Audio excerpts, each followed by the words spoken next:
What's good, everyone, and welcome back to another reaction video. Today we're reacting to Game Theory, This 10-Year-Old Detail Solves FNAF. Judging by the thumbnail and the beginning footage, it has something to do with FNAF 2.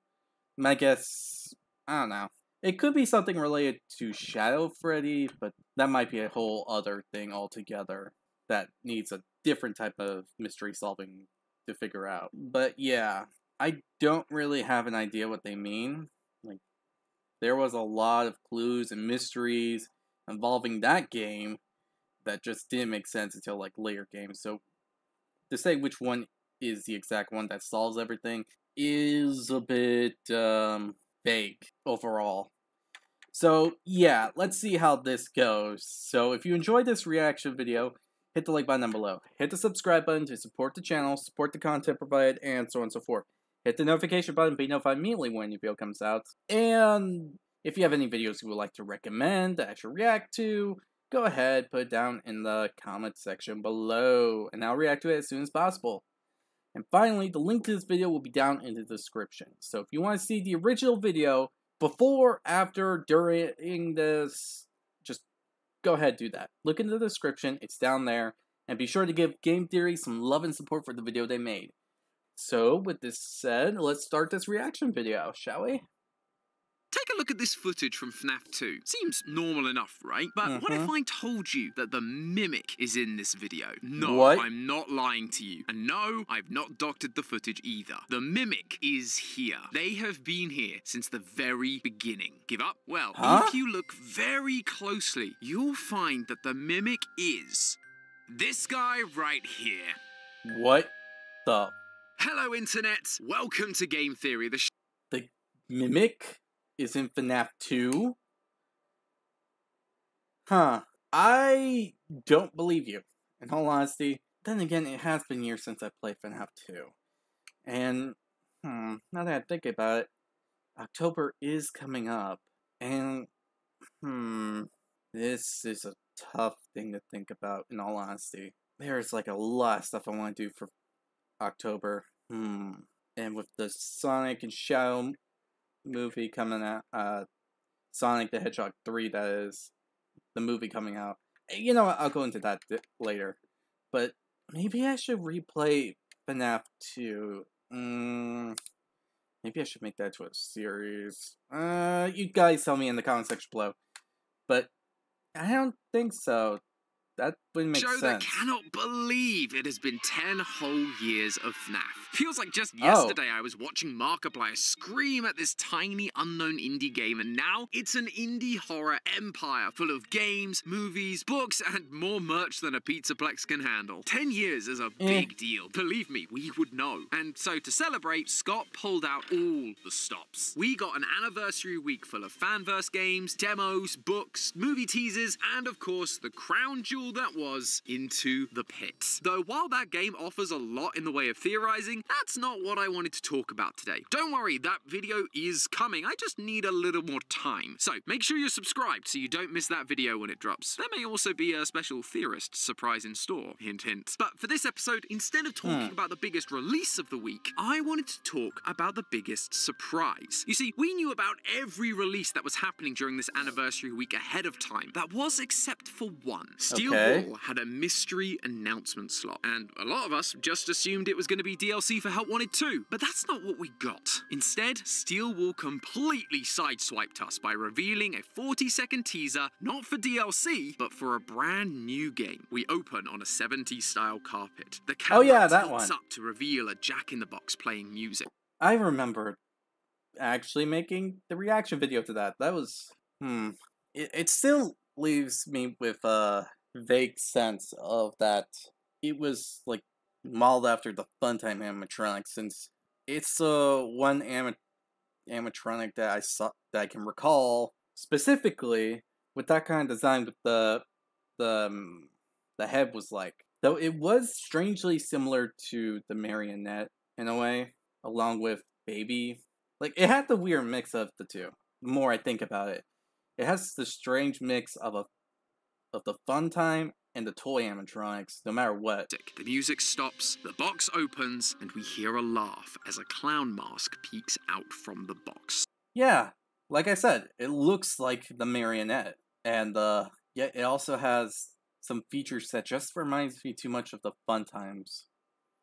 The film reel we're watching begins to burn up, revealing the date 1979. Finally, we see a title card appear from the darkness, Secret of the Mimic. The internet lost their collective minds over this. Not only were we getting a game exploring the character that was a complete mystery when it appeared at the end of Ruin, unless you happen to read the books, but it was also going to be a prequel, set before any other FNAF game. A lot of us have been theorizing about the origins of Freddy's ever since we got the Fredbear Singing Show ticket in Security Breach, and in 2025, it looks like we're gonna see if we were right. But you know what? I'm not willing to wait that long. Call me impatient, but when you take a closer look, this 40-second teaser has actually told us a lot more than you'd initially think. This teaser confirms that we were right that the Mimic is from the earliest days in Fazbear Entertainment's history, but it also suggests that the Mimic's first appearance wasn't in Ruin, nor was it Security Breach, nor was it Help Wanted. No, we are being shown that the Mimic has actually been hiding in plain sight since the very beginning. The pieces were in place for us to figure it out. We just weren't able to follow the breadcrumb, or should I say, paper trail to realize sooner. So wind up that music box, friends, because when it opens, we'll be diving in head first to see what secrets the Mimic has been hiding. And in doing so, I believe we may finally be able to resolve one of the biggest conflicts currently facing the FNAF timeline. A wound first inflicted on me. Oh yeah, today's gonna be a big one. So let's get into it. The first thing we gotta talk about is the design of Funky Tom over here. Jokey fan name aside, given the title of this game, it feels pretty unlikely that this is supposed to be anything other than the Mimic. Obviously. But he's not the disheveled Endo we saw in Ruin. Now he's wearing a white mask with exaggerated eyelashes, rounded cheeks, and a bright red nose. Ugh, I can feel the childhood trauma rushing back. It also pops out of a Jack-in-the-Box, so clearly, Steel Wool are going for a clown aesthetic with this newest version of the Mimic. Or is it the oldest version? This new old look does tie into our previous theories about the origins of Fazbear Entertainment. In that video, we discussed this poster from Help Wanted 2. A poster with a circus tent and the date 1970 on it. That, along with the mascot costumes in the ruined basement, Glitchtrap's design, official artwork of traditional mascot costumes, and references throughout the books all seem to be telling us that Fazbear Entertainment didn't start with the creation of Fredbear's Family Diner, but as a traveling circus. Instead of the animatronics or springlock suits that we know and love today, this circus used more traditional, rudimentary mascot costumes. They were still the same characters, Freddy, Bonnie, and Chica, but played by human performers. Though there was one exception. We ended that theory suggesting that the Mimic was also part of that same Fazbear circus. It shares design similarities with Sun and Moon, a jester who was associated with the carousel from the Fall Fest circus. A carousel. Yeah, I remember that bit. So, the Mimic probably was originally made for this Fall Fest. Alright. I honestly thought I was onto something with the Mimic's outfit and design was going to be more modeled after a mixture of Baby and the marionette. That was actually one of my theories, that the Mimic was used to make a design, was wearing a costume and then was modeled and all that kind of stuff to make it look like a mixture of Baby and the puppet. You know, something that both Afton and Henry used to protect their daughters, modeled after their daughters. Basically, both animatronics were keeping in mind related to their daughters in one way or another. But then, I guess it's not the case. It's just the Mimic was probably used for this fall festival. I thought it was onto something. But this actually makes more sense, sadly.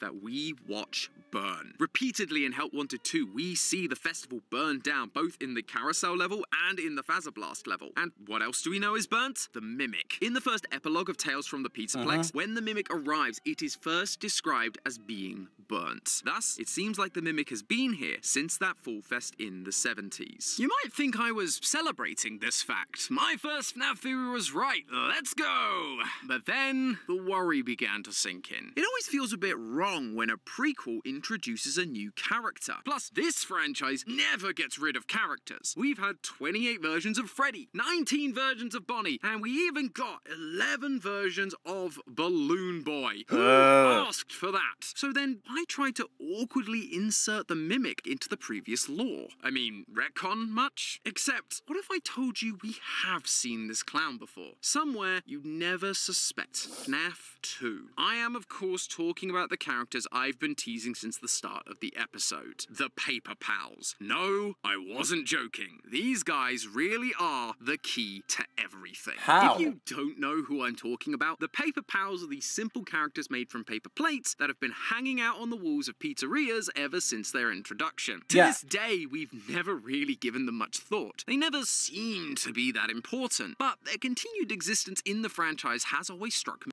Now that you mentioned it, how many times have these characters appeared?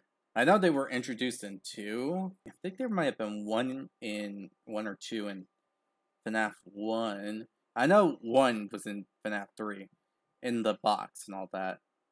It wasn't in 4. That's a whole different thing altogether.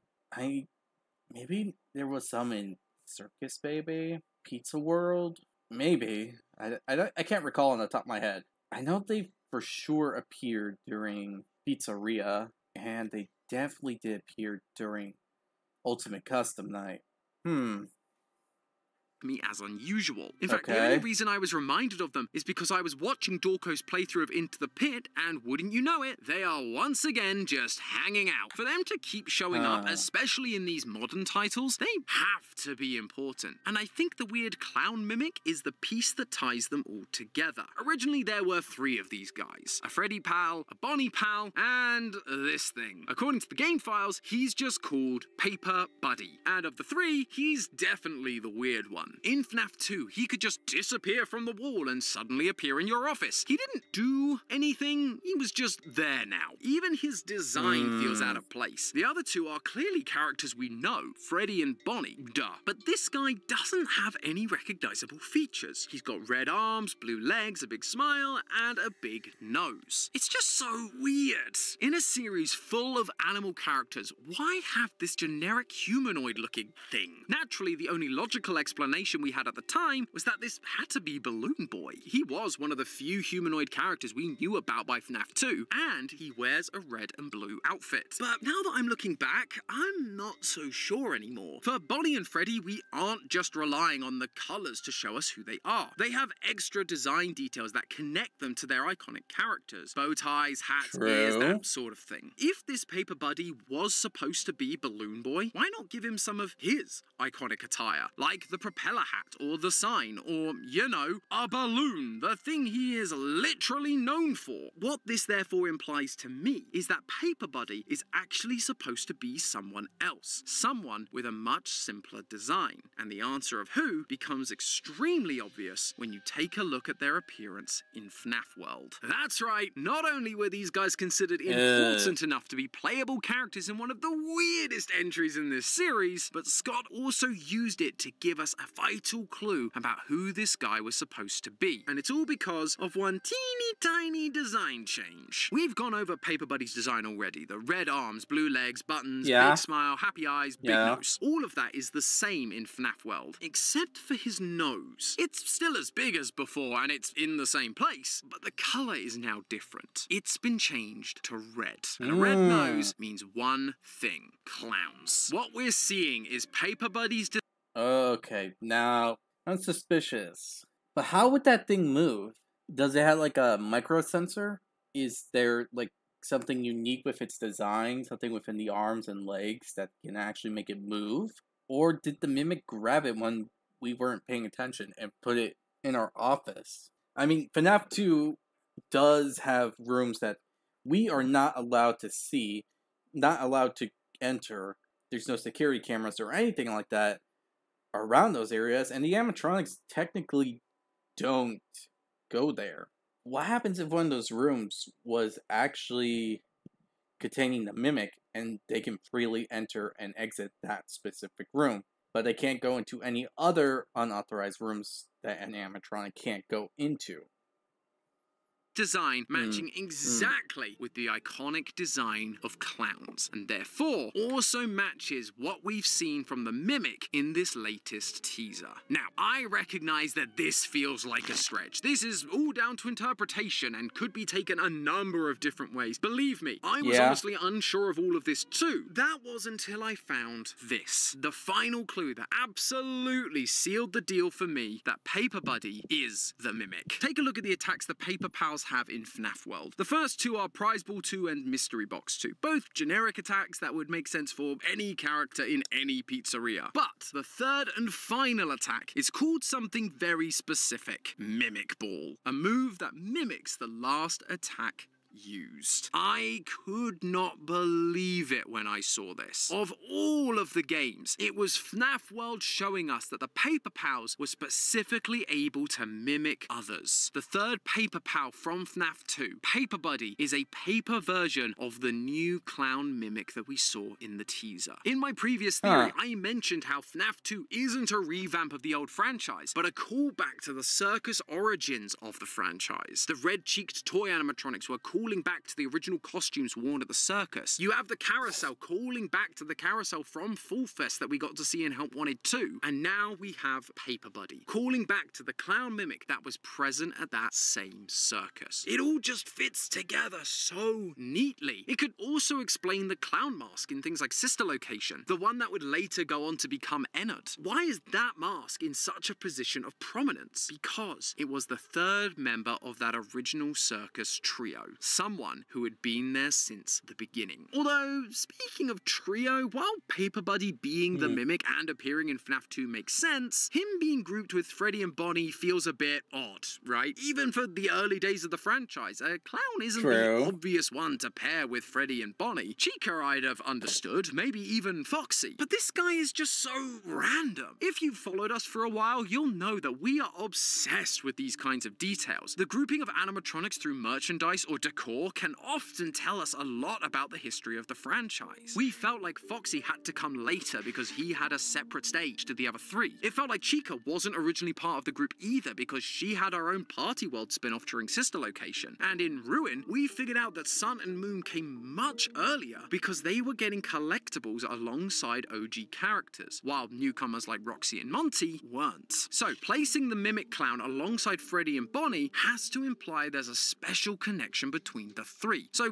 why make the Mimic the awkward third wheel alongside this famous duo? Well, it turns out the rule of threes isn't just an important literary technique. It was also super important for performances at the circus, particularly when it comes to clowns. In a traditional circus, you would have three major clown archetypes: the Auguste Clown, the White-Faced Clown, and the Contra-Auguste Clown. We spoke about the Auguste Clown in our previous theory. These clowns were the ones with red cheeks that were designed to appear silly and make children laugh. Often they were portrayed as an intelligent but lower class clown, the laborer, the one who would do a job, often badly, which led to them getting a pie in the face or falling off a ladder, you know, the typical slapstick stuff. The white-faced clowns, on the other hand, are supposed to be more serious and bossy. They were of a higher status, and so they would be responsible for assigning the tasks to the Auguste Clown and would often become frustrated at their failed results. Finally, you have the Contra-Auguste Clown, who was the middle ground, still lower class than the white-faced clown, but not to the same degree as the Auguste Clown. And looking into clown literature, which, yes, is a thing that I read, the Contra-Auguste's Wait. There's a clown literature book? I never heard of such a thing. If it was mentioned before, I completely forgot about it, or I paid little attention to it. Actually, I don't think it has been mentioned before, so I think I'm good, but I probably already said this already then. But there was a clown literature book? I don't know what to think about that. That just seems so random, out of pocket. Either way, it's still a weird thing to think about. There being a clown literary book, or something like that. That just seems too out there, in all honesty. So, yeah. But this thing is actually pretty strange when you think about it. And then it does make sense. I mean, there was no technical pizzeria or anything like that when William started, so it makes sense that it would start at something like a festival and all that. Yeah, that actually makes way more sense. I thought he just put some money into it and bam, pizzeria. I guess starting small and then building up enough money and whatnot to make a pizzeria does make sense. How strange for this all to make sense in such a way. Do one thing. Mimic the white-faced clown. No, I'm not making that up. It was right there on the page in front of me. What we now have are 3 distinct characters. A serious boss clown, a smart worker clown, and a mimicking clown. Now, look at who we have at the start of Freddy's. While we don't know a whole lot about the specifics of this Fazbear Circus, we do know one thing. Henry and William were actively performing during the early days of the franchise. One as a bear and one as a rabbit. Fredbear and Spring Bonnie. William was the businessman, the serious one, the guy who was trying to make Fazbear a success, the white-faced clown. Then there's Henry, the intelligent laborer who was building the animatronics, the August clown. And now we have a third, Paper Buddy, the Mimic, a clown animatronic that has been there since the early days of the franchise, now mimicking the past actions of the white-faced clown, William Afton, making them the Contra August in this trio. 3 clowns, 3 performers, 3 paper pals that have been there since the start. But sadly, choosing Afton to be the one to mimic wasn't the best decision. When this trailer was announced, Brian Freiermuth, the design director at Steel Wool, tweeted about it saying, "The evil that men do lives after them. The good is oft interred with their bones." This is a quote from Shakespeare's Julius Caesar. My immediate reaction was, oh yeah, this is about Afton being dead, and now here's evil lives on in the mimic, who is now continuing to hurt and kill people beyond his death, like we've been predicting this whole time. But as I've thought it over, I think it might be something more than that. I actually think that this line is telling us the main plot point that we will see in Secret of the Mimic. A plot point that will finally answer the question that has haunted me ever since the release of Help Wanted 2. What did Henry mean by a wound first inflicted on me? This line comes from the insanity ending of FNAF 6. Henry talks about how Afton used the souls of the children he'd killed to create Remnant, and then continued to torture them to create the fun times. But the most important part of that monologue is when he turns inwards and begins reflecting on his own part in all of this. He ends up saying he needs to heal this wound, a wound first inflicted on me, one that I let bleed out. For the longest time, we believed this was referencing Afton killing his daughter, Charlie. She was Afton's first victim, which led on to the killing of all the missing children. That was the wound that was inflicted on Henry, the death of his own daughter, that then bled out to the death of so many others. But then Help Wanted 2 came out, and it flipped that entire idea on its head. In that game, we had to light 6 gravestones in a specific order to receive the secret Bonnie mask. Each grave had a different puppet next to it, each referencing one of the 6 main animatronics: Freddy, Bonnie, Chica, Foxy, Golden Freddy, and the puppet, the 5 missing children, and Charlie. However, Charlie isn't the first grave you light. She's actually the last one, heavily implying that Charlie was the last to be killed. Honestly, I don't hate it from a lore standpoint. There's a decent amount of evidence that can line up with it, but by suggesting that, it threw into question that line of a wound first inflicted on me being about Charlie's death. Instead, there had to be an earlier incident that wounded Henry that would metaphorically bleed out, leading to the missing children's incident and the death of Charlie. So, what do I think this event is? Well, it all comes back to that Shakespeare quote. The line that Brian tweeted is delivered by the character Mark Antony at Caesar's funeral. Caesar was murdered by the character Brutus. However, Antony isn't able to directly accuse him publicly. So instead, he tactfully talks around the issue, calling Brutus an honorable man. This dynamic between Antony and Brutus, I suspect, is meant to be a reflection of Henry and Afton. Brutus was able to get close to Caesar because Caesar loved him, which is similar similar to the tactic used by Afton throughout this series. Put on the Spring Bonnie costume, a character that the children loved, and use it to lure them into a back room and kill them. For this quote to be used to promote the prequel game from 1979, it's telling us that Afton was abusing the love of this character way before the missing children's incident. And this early murder at the hands of Afton is what I believe we will be seeing in Secret of the Mimic. Maybe it will even be revealed as Afton's first. It's unclear if the person Afton kills will be a major character like Caesar is in the play, or whether it's just another kid, with the importance more being how early it is in the timeline. We only have a 40-second trailer after all. Much more is going to be revealed as time goes on. But what is important is if William is Brutus, Henry must be Antony. And that means he knew William committed the murder. That murder is going to be the wound inflicted on Henry, on the Fazbear business, on their friendship. That murder could have destroyed everything they'd built. But as we know, it didn't. And Afton would go on to kill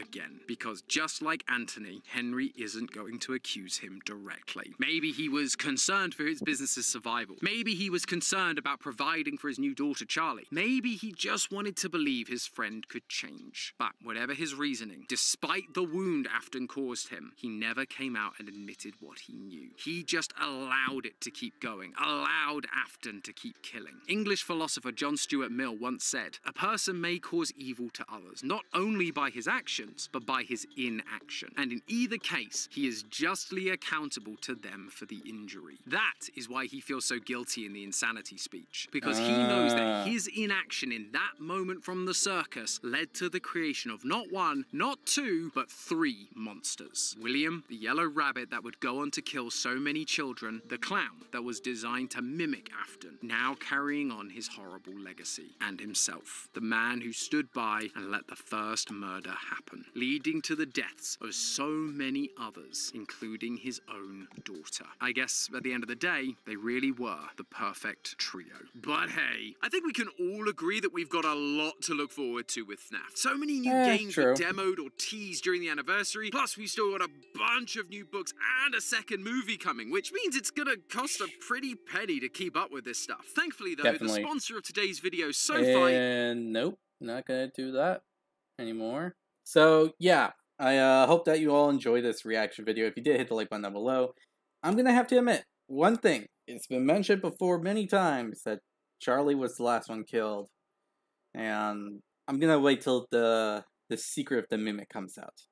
And if it isn't Charlie's death who's first, then I'm really gonna have to change my perspective around this whole thing, which is gonna be a bit hard to do considering the fact that you got one idea stuck in your head for so long and you're gonna have to break the habit of saying that this isn't it. Yep, this is a bitter pill to swallow, to be honest. Now I have to really think about this. How out there. So, if you enjoyed this video, as I said, hit the like button below. Hit the subscribe button to support the channel, support the content provided, and so on and so forth. Hit the notification button to notify me when new video comes out. And tell me what you think about this video in the comment section below. Honestly, it makes sense, but I'm curious about that that mimic modeled like character that's made out of paper plates and whatnot. It just, I don't know, the fact that it moves around honestly says that there's something else going on in FNAF 2 as well. Something just doesn't move and appear in a different location by itself. So either the mimic was controlling it, even though it's a paper plate and a bunch of other materials from arts and crafts, which honestly kind of makes that strange, or that the mimic is, or was, in FNAF 2, moved it around when we weren't looking just to observe us, to mimic us, and all that kind of stuff. Honestly, that's what it feels like, though I am a bit curious about the whole William Afton thing going on. So, this would mean that he is officially dead, for sure. I don't think anyone has ever been into this conversation before, but thinking about it, I don't think I heard someone just immediately say, he's dead for good now, or that he's, like, is glitch trap. I don't know, that's a weird one. I think I'm losing my mind. I honestly think I'm losing my mind trying to prove and disprove a lot of this more current stuff. Maybe I should take a step back and try to reevaluate everything. Yep, I guess that's gonna have to be the case scenario. But yeah, again, hope you enjoyed this video. The link to this video, as I said in the beginning, will be down in the description below, so be sure to look there if you want to check out the original video. And yeah, with this all said, I hope you all enjoy, and I'll see you all next time. Bye!